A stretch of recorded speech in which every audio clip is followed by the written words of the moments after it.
tal amigos? Bienvenidos a un video nuevo y continuación del curso de IT Fundamentals.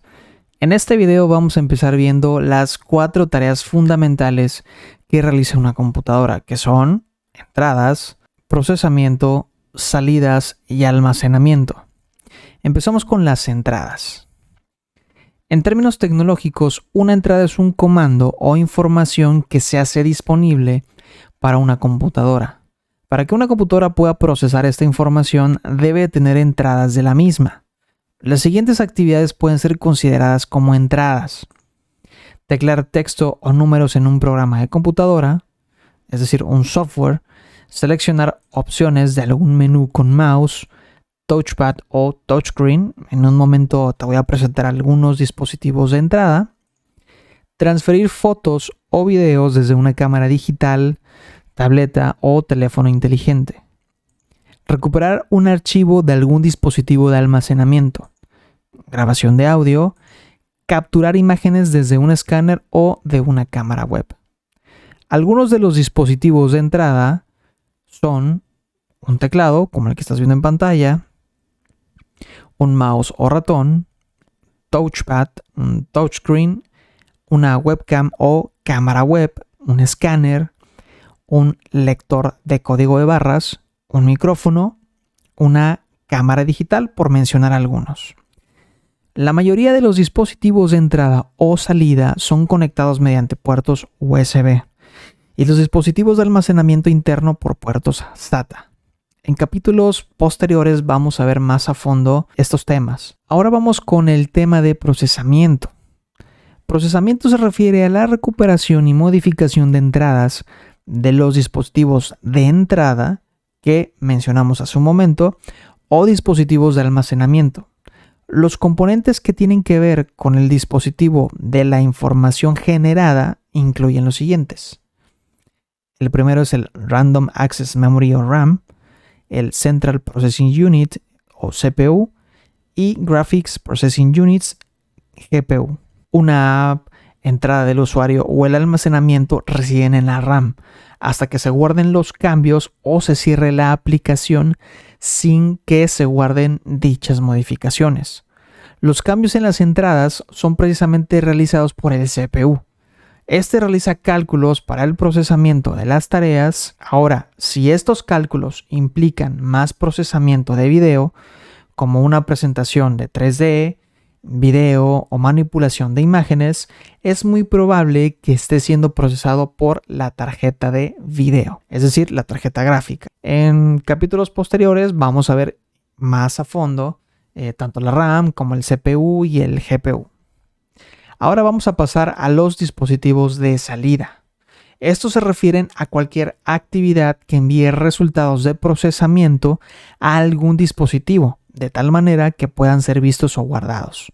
Algunos de los dispositivos de salida son monitores, impresoras, bocinas, proyectores o las mismas pantallas de los smartphones o teléfonos inteligentes. Aquí hay algunos ejemplos de cómo trabajan. En el momento que trabajas con una hoja de cálculo de algún programa como Excel de Microsoft, los datos se despliegan en la pantalla gracias a la interacción que se hace con el procesador de gráficos GPU. En caso de que proceses un archivo de audio, la tarjeta de sonido procesará la información y esta salida se escuchará a través de las bocinas. En caso de que necesitemos imprimir un documento a través de alguna aplicación tipo procesador de texto, la impresora nos ayuda a resolver este tema, teniendo un documento físico. Incluso vamos a ver cómo son las conexiones de los periféricos. Ahora pasamos al tema de almacenamiento. Un dispositivo de almacenamiento puede preservar archivos o aplicaciones para reusar en un futuro.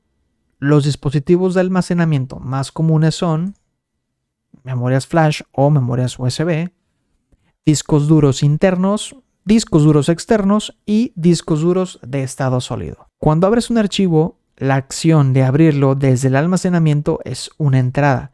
Cuando guardas un archivo, la acción de guardarlo dentro del dispositivo de almacenamiento es considerado como salida. Vamos a entrar a otro tema que es el valor de los datos y la comunicación.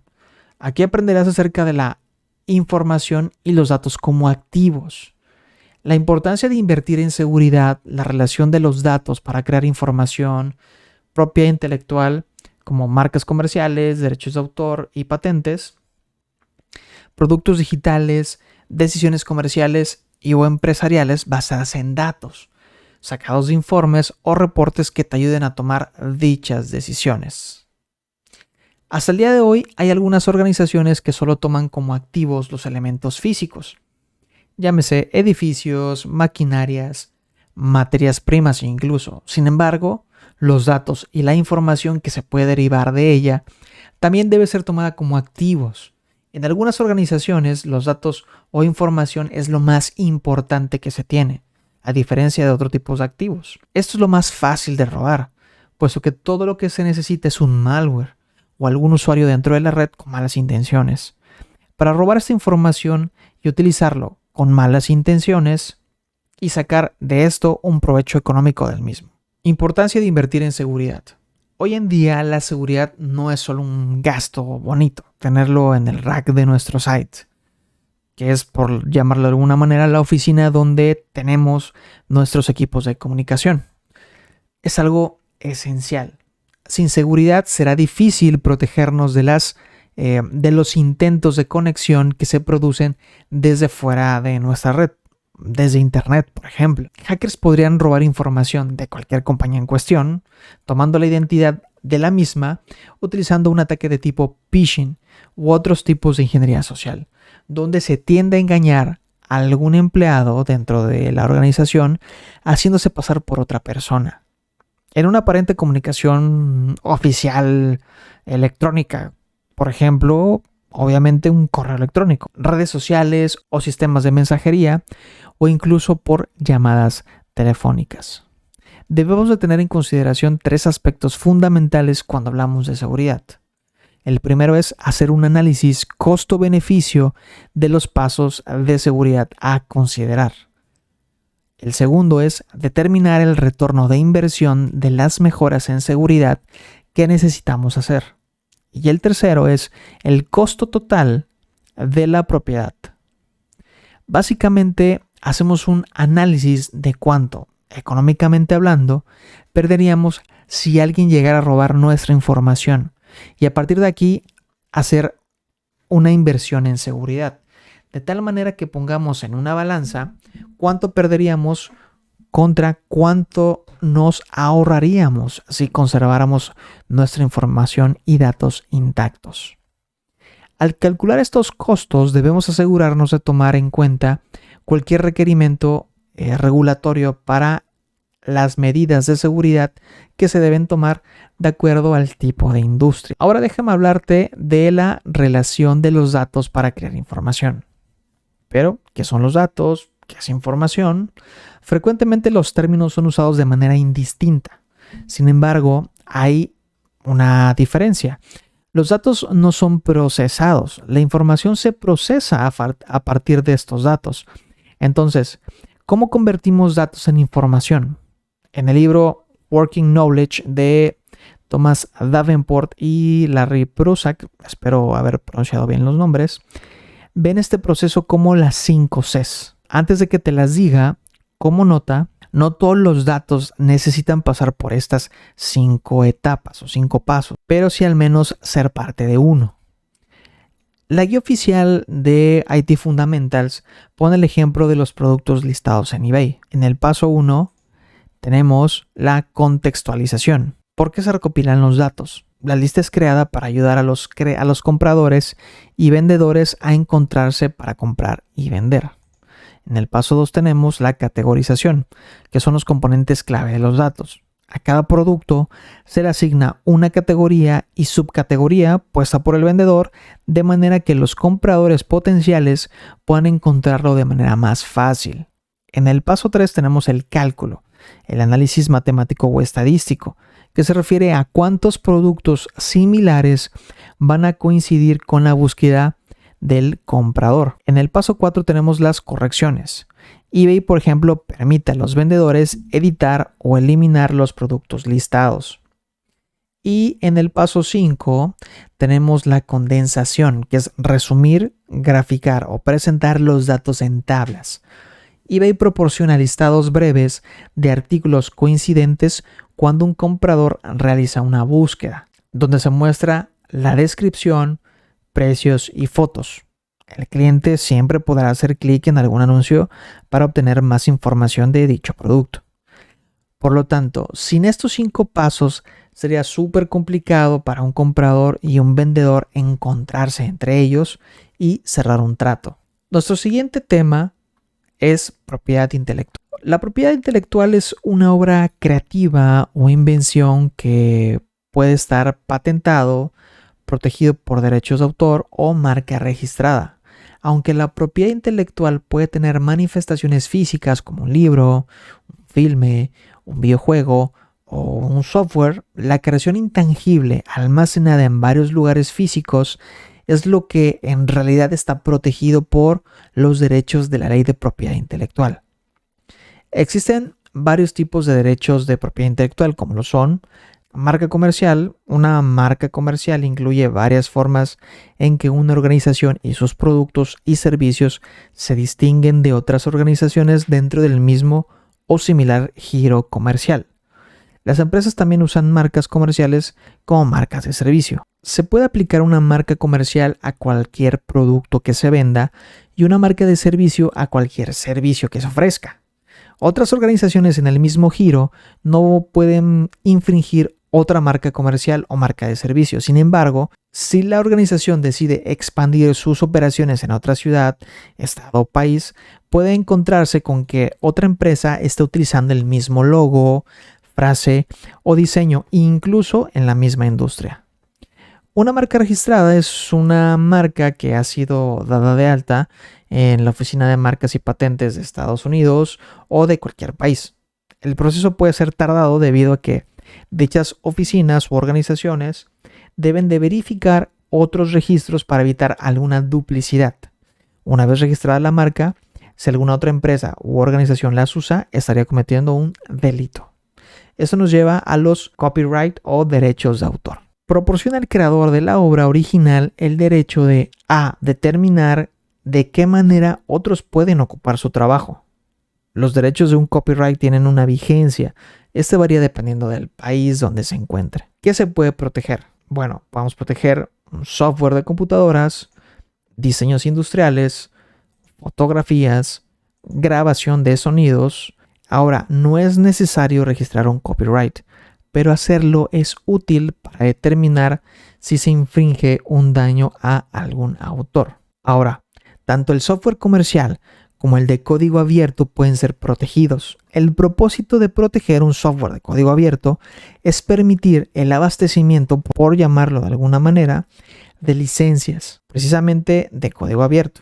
Seguramente te estarás preguntando por qué proteger un programa de código abierto. Bueno, simplemente para hacer cumplir el permiso para la libre modificación de una aplicación de este tipo y al mismo tiempo permitir que la versión ya modificada pueda tener cambios. A esta práctica se le llama copyleft.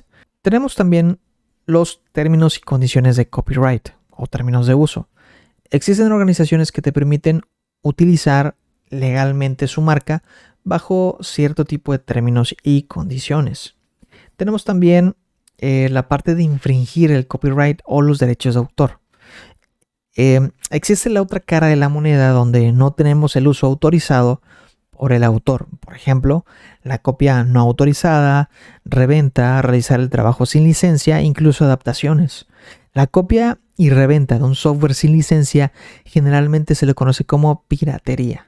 Y obviamente esto de alguna manera le da facultades de proceder legalmente al autor contra dicha persona. Parte de este tema también son las patentes. Estos son un derecho exclusivo para evitar la comercialización o uso de una invención sin permiso del titular. Generalmente una persona es dueña de una patente por alrededor de 20 años. Vamos a hablar de los productos digitales. Hay un número creciente de productos de software que anteriormente se distribuían mediante CDs o DVDs y ahora se distribuyen de manera digital. Por ejemplo, los productos de Microsoft como Office, o hoy en día tenemos juegos para Xbox que nos permite descargar directamente de un portal de internet sin necesidad de grabarlos en un DVD, por ejemplo. Y solo compramos, podríamos decirlo de alguna manera, la licencia para poderlos utilizar o jugar en este caso. Existe algo también llamado término de licencia de software, también conocido como End User License Agreement. Este aparece durante la instalación de un software o programa de manera que el usuario pueda leerlo y posterior dar clic en aceptar para continuar con la instalación. Básicamente aquí nos explica cómo utilizar el software. Todo esto nos lleva al siguiente tema y último de este capítulo, que es el proceso de usar datos para informar lo que una empresa hace. Decisiones comerciales basadas en datos.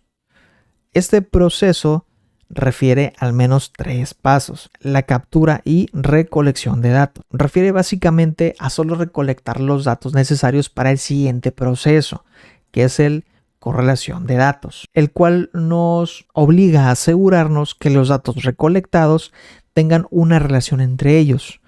Y por último, los informes significativos. En este paso se realiza un informe con la información necesaria que ayudará a una organización con la toma de decisiones. Como conclusión, las decisiones comerciales basadas en datos o Data Driven Business Decisions usan hechos, métricas y datos que guían las decisiones comerciales de manera estratégica y así puedan alinearse con sus metas, objetivos e iniciativas. Y bien, esto es todo por el día de hoy. Fue un video más corto. Entiendo que son temas de mucha teoría, mucha información, pero que son una parte importante para entender cómo se mueve el mundo de tecnologías de la información. En el próximo capítulo veremos ya unidades de medida, de almacenamiento y velocidades de transmisión. Espero que el video te haya sido de utilidad y nos vemos en la próxima. Gracias.